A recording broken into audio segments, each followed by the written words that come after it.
You're joined now by University of Hartford Assistant Professor Srikrishna Ayyangar. He grew up in Libya and specializes in political change and democratic transitions. Professor, thank you for taking the time. As a native Libyan, what were your feelings this morning as the news broke?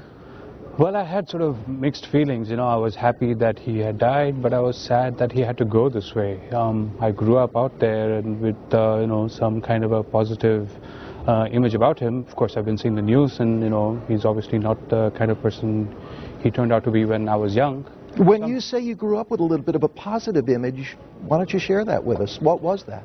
Well, he was incredibly popular with the women in his country. He sort of educated them. He was known as some kind of a modernizer. When he initially came to power, he was a person who would be very freely available for people to meet on the streets and so on. So that's the kind of positive image I'm talking about. In his later years, how did Gadhafi, the dictator, affect daily life in Libya, and how will that life change now? Oh, it affected it a lot. I never knew how a banana tasted for almost the first 10 years of my life. We weren't getting half the products that are typically available in market economies. Now that he's gone, I'm not so sure, we can see an easy transition to a democracy. It could go in any way. It's very, very volatile and unpredictable right now. So, have you heard from friends or family in Libya? No, I haven't. I have no idea what's going on with my friends or family out there. Ironically, we have a group of Cub Scouts in the station taking a tour right now.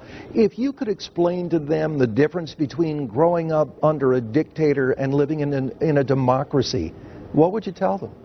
Well, fundamentally, a democracy allows you to become whatever you want to become. A dictatorship cannot make you become whatever you want to become. You can aspire to be anything in a democracy. You cannot aspire to be anything in a dictatorship.